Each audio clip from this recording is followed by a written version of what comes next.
नमस्कार बच्चों, मैं हूं प्रताप गौरिया और हम पढ़ रहे हैं 12th क्लास की एजुकेशन का तीसरा यूनिट, जिसमें हम लोग ये 2 टॉपिक्स कंप्लीट कर चुके हैं। रोल ऑफ मिशनरीज़, ठीक है, कि आज तक मिशनरीज़ का तालीम देने में क्या रोल रहा जम्मू कश्मीर में, तो हम बारी बारी ये सारी चीज़ें पढ़ रहे हैं। आज हम इसी यूनिट का जो तीसरा टॉपिक है वो पढ़ने जा रहे हैं और मैं उम्मीद करता हूँ कि आप ध्यान से सुनेंगे और खुद से भी समझने की एक कोशिश करेंगे, तभी जाकर हमारी टीचिंग सक्सेसफुल होगी। आज का हमारा टॉपिक है education in J&K during Dogra rule. तो इससे पहले हमने 2 टॉपिक्स कंप्लीट करे। आज हमने इस टॉपिक में ये पढ़ना है कि जब डोगरा रूल जम्मू कश्मीर में था, डोगरे लोगों की हुकूमत थी, तो तब एजुकेशन सिस्टम हमारे जम्मू कश्मीर का कैसा था और डोगरा रूलर्स ने क्या क्या एफ़र्ट्स किए थे हमारी एजुकेशन सिस्टम को इम्प्रूव करने के लिए। तो आप ऐसे भी कहीं से पढ़ के और नॉलेज गेन करेंगे कि डोगरा रूलर जो थे उनका एजुकेशन देने में क्या कंट्रीब्यूशन रहा था। देखो बच्चों, आप सबको पता है कि हमारी जो J&K स्टेट है, अभी तो यूनियन टेरिटरी है, ये प्रिंसली स्टेट हुआ करती थी। बाद में इसका एसेशन हुआ इंडिया की तरफ महाराजा गुलाब सिंह के दौर में। तो उसके बाद रूलर्स आते रहे। तो जो हम स्टार्ट करने जा रहे हैं, तो Before the introduction of the Western system of education in the state, the indigenous schools, pathshalas and madrasas were run by the members of the Hindu and Muslim communities and generally housed in temples and mosques.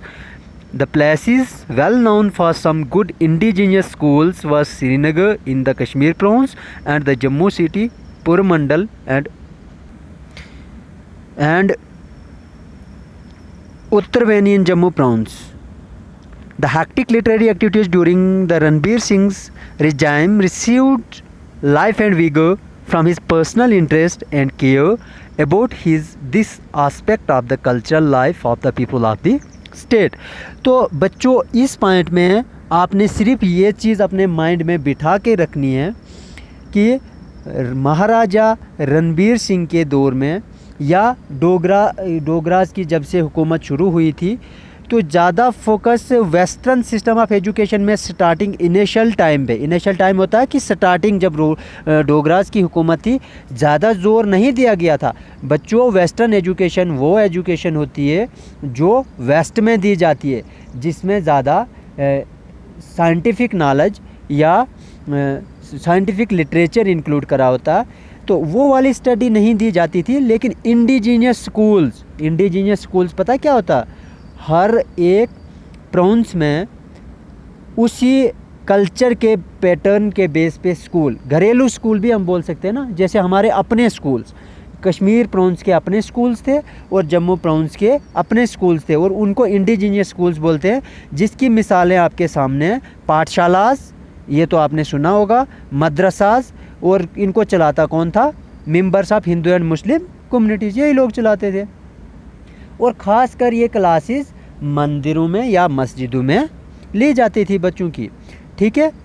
तो ये indigenous schools Srinagar में थे। Kashmir province की बात करेंगे तो श्रीनगर में, अगर जम्मू प्रोविंस की बात करेंगे तो पुरमंडल में ये स्कूल थे और उत्तर बेनी में, इन 2 जगह पर, ठीक है। द हेक्टिक लिटरेरी एक्टिविटी वो होती कि जो डेली लाइफ में एक बिजी शेड्यूल होता है पढ़ाने वाला, उस शेड्यूल में जो रणबीर सिंह की हुकूमत थी, उसकी रिजाइम थी, उसने बहुत ज़्यादा इंटरेस्ट इस एजुकेशन में शो किया और एजुकेशन को एक नई ज़िंदगी दी थी, एक नई हिम्मत दी थी। विगोर मतलब एक नई हिम्मत बोल सकते हैं आप इसको, एक नई क़ुव्वत दी थी एजुकेशन को अपने पर्सनल इंटरेस्ट से। तो उसके बाद महाराजा रणबीर सिंह, इनकी बात चल रही है, उन्होंने कब से कब तक रूल किया था। आप एक बात करोगे, जो डोगरा रूलर्स हुए ना, उनकी भी एक लिस्ट बना के रखोगे कि किस राजा ने कब से लेकर कब तक हुकूमत की है? तो रणबीर सिंह ने 1857 से 1885 तक हुकूमत की थी। तो इन्होंने क्या किया था कि कोई वेस्टर्न स्कूल नहीं बनाया था और इंडिजीनियस स्कूल्स पे ही ज़्यादा फोकस करके उनको ही इम्प्रूव करके एक अच्छी तालीम देने की कोशिश की थी। तो उसके बाद महाराजा प्रताप सिंह जो नेक्स्ट रूलर थे, इनके बेटे, उन्होंने क्या किया कि पहला वेस्टर्न स्कूल अपनी हुकूमत शुरू होते ही, मतलब 1886 में 1886 में पहला जो एक स्कूल खोला था जिसमें वेस्टर्न एजुकेशन दी जाती थी, ठीक है। Then forward more and more schools were, और बाद में क्या ज़्यादा से ज़्यादा वेस्टर्न टाइप की एजुकेशन वो देने लगे और स्कूल्स भी खोलने लगे। और जो पहले तो मदरसाज होते थे ना, उसके बाद जो स्कूल्स खुले उनको प्राइमरी स्कूल बोला गया, मिडिल स्कूल और हाई स्कूल, और आज भी हमारे यहाँ पर यही नाम दिया गया, तो कंफ्यूज नहीं होना। द हाई स्कूल्स प्रिपेयर्ड, अब जो हाई स्कूल में बच्चे पढ़ते थे ना, उनको प्रिपेयर किया जाता था, मतलब तैयार किया जाता था पंजाब यूनिवर्सिटी के लिए, क्योंकि मैट्रिकुलेशन के बाद उस वक्त डायरेक्ट यूनिवर्सिटी में जाना होता था और वो यूनिवर्सिटी थी पंजाब में, वहाँ के लिए बच्चों को तैयार करते थे। Great attention was paid by the state government to furnish its school with qualified teachers, और ज़्यादा से ज़्यादा क्या कोशिश थी कि एक अच्छे और क्वालिफाइड ट्रेन टीचर्स दिए जाए जो बच्चों को पढ़ाएंगे। स्पेशल ग्रांट्स वर बजटेड, और स्पेशल पैसा दिया जाता था इस चीज़ के लिए, बजट बनाया जाता था पढ़ाई के लिए, बच्चों को पढ़ाने के लिए। और टीचरों को, अनक्वालिफाइड टीचर्स वो होते हैं जिनमें ट्रेनिंग नहीं दी होती है पढ़ाने की, और उनको भी ट्रेनिंग दी जाती थी और उनको कॉलेजेस में भेजा जाता था, लाहौर के कॉलेज में। लेकिन but this cause great expense, इससे बहुत ज़्यादा खर्चा आने लगा जो गवर्नमेंट थी हमारी। एंड टीचर्स फ्रॉम श्रीनगर, अगर आप कश्मीर की बात करेंगे तो वहाँ से टीचर्स बिल्कुल भी विलिंग नहीं होते थे लाहौर जाने के लिए, ट्रेनिंग हासिल करने के लिए। तो फिर क्या किया गया, उन्होंने कहा चलो ठीक है, अगर ये लाहौर नहीं जाते तो श्रीनगर में 1903 और 4 में ट्रेनिंग स्कूल खोला गया और टीचरों को यहीं पर ट्रेनिंग देने लगे। इन 1912 एंड 13 द दरबार sanctioned special grants for the training of the qualified teachers at the local normal schools, और बाद में 1912-13 में नॉर्मल स्कूल्स में भी इनको पैसा स्पेशल सैंक्शन करा गया कि इनको यहीं पर ट्रेनिंग दी जाएगी टीचरों को, ठीक है। The teachers training schools remodelled on the lines envisaged in the reorganization committee's report was started in Srinagar with effect from 1st Kartik 1995. The former normal school at Udhampur which trained the teacher was abolished. Udhampur में भी एक पहले से एक school था, उसको बाद में एबॉलिश कर दिया गया था।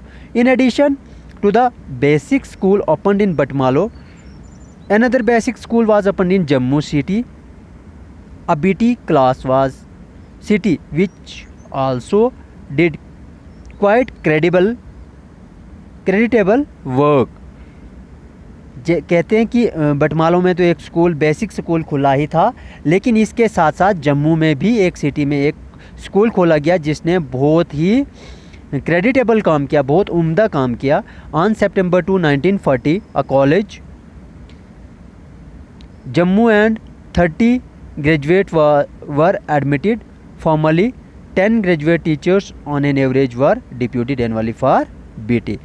तो इसके अलावा आप लोगों ने ये चीज़ों को ध्यान से पढ़ना है। और उसके बाद सेकेंडरी एजुकेशन देने में भी गवर्नमेंट ने बहुत एक अहम रोल प्ले किया। फिर उसके बाद training colleges Jammu was constituted, did good work, and in couple of years after it starts training standard work in year from 13th April 1944 to 12th April 1945.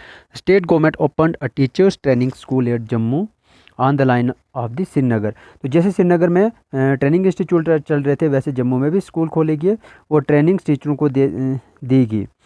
तो इसके अलावा teachers training school to meet the increased demand for train teachers in basic education to ensure a good state of health to the students. Physical instructors means every kind of teachers were to be provided for the students of secondary as well as senior secondary stage.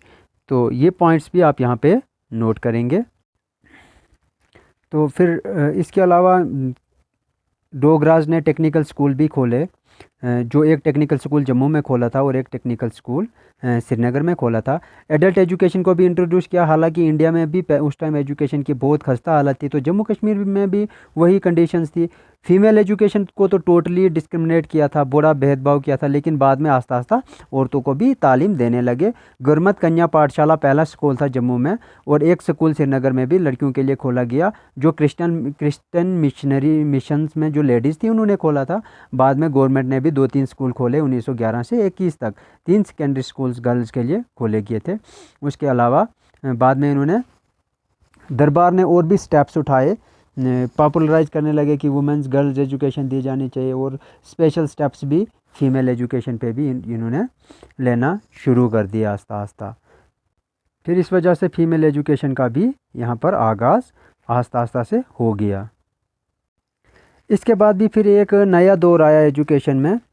35 साल का ये दौर था, इसमें कुछ 21,062 school बन गए थे। कश्मीर इंटरनेशनली तौर पर एक अपने रिलीजियस, हिस्टोरिकल और फिलासफिकल लिटरेचर जो संस्कृत में छापे हुए थे बहुत मशहूर था, लेकिन बाद में कुछ नया लिटरेचर आया नहीं जो मेंशन करने के काबिल और नॉर्मली थे। कुछ खास गैजेट्स या न्यूज़पेपर वगैरह भी नहीं थे यहाँ पर, तो वीकली एक हफ्ते का एक ऑफिशियल गैजेट आता था, और कॉलेज वाले कुछ मैगजीन्स वगैरह छाप देते थे। ज़्यादा लिटरेचर कुछ आया नहीं था उस टाइम। हाँ, Prince of well college Jammu, जो अभी भी जम्मू में कॉलेज है, वहाँ से एक तवी के नाम से एक वो पब्लिश करते थे मैगजीन्स वगैरह भी, तो कुछ खास न्यूज़पेपर्स वगैरह, ये इसमें ज़्यादा आपने डीप नहीं जाना, आगे नहीं पढ़ना, आपने सिर्फ एग्जामिनेशन पॉइंट ऑफ व्यू से प्रिपेयर करना। तो ये थोड़ा थोड़ा आप पढ़ लोगे बीच में से। ये चीज़ अगर आपको चाहिए तो मुझे मैसेज कर देना, मैंने पीडीएफ वर्ड में लिखा हुआ, तो वो भी मैं आपको कॉपी करके दे सकता हूँ। तो ये कुछ पॉइंट्स यहाँ पर आप नोट कर लेंगे। इसके बाद डोगरा रूलर्स के टाइम में कुछ लाइब्रेरीज़ खोली गई थी, जो आज भी जम्मू में रणबीर लाइब्रेरी है, श्रीनगर में भी महाराजा रणबीर सिंह लाइब्रेरी, दोनों जो ये खोली गई थी। फिर महाराजा प्रताप सिंह के नाम से भी कुछ लाइब्रेरीज़ खोली गई थी। उसके बाद न्यूज़पेपर वगैरह छापे गए थे। ये चीज़ें भी आप थोड़ी सी नोट कर लोगे, कहीं आपको एक एक नंबर के ऑब्जेक्टिव्स में पूछ सकते हैं। तो ये कंट्रीब्यूशन जो भी रहा है एजुकेशन देने में, यहाँ से भी आपको बड़ी ज़्यादा हेल्प मिल सकती है। तो बाकी अगर आपको ये मटेरियल चाहिए भी तो आप टेक्स्ट मैसेज कर देना, मैं आपको ये भी सेंड कर दूंगा। लेकिन इतना डीप आपने जाना नहीं है, आपने क्वेश्चन उतना ही प्रिपेयर करना जितना आपको एग्जामिनेशन पॉइंट ऑफ व्यू से लगने वाला होगा। इसके अलावा आगे और भी बड़ा सारा डाटा दिया हुआ, तो आप ये चीज़ भी मेंशन कर लोगे, लिख लोगे, और लिखने के बाद मुझे नोट्स वगैरह वीडियो को पॉज करके भी लिख सकते हो, और मुझसे भी आप अगर मैसेज करोगे तो ये मैं आपको व्हाट्सएप ग्रुप जो बनाए ऑफिशियल स्कूल वाले, तो उन पे भी आपको भेज दूंगा। लेकिन अगर यहाँ से भी लिख लोगे तो यहाँ से भी आप लिख सकते हो, ज़्यादा आपको इसमें डीप इतना जाने की ज़रूरत नहीं है। वो जितने स्कूल्स का कुछ डाटा दिया हुआ कि इतने सारे स्कूल्स खोले, इतने टाइम पे लिटरेसी रेट क्या रहा, किस टाइम में क्या रहा, ये थोड़ा ज़्यादा लेंथी हो जाता है, क्योंकि आपको बाकी यूनिट्स भी तैयार करने हैं। तो इतना डीप जाना नहीं है, क्योंकि वीडियो को इस सब को समझाने के लिए मुझे कम से कम 1.5 घंटा चाहिए, 1.5 या 2 घंटे से टाइम। लेकिन आपको तो पता ही है आज के दौर में इतनी सारी 2G में वीडियोज़ तो अपलोड होती नहीं, इसलिए ये सब करना, और कहीं भी दिक्कत आए तो मैसेज कर देना। धन्यवाद।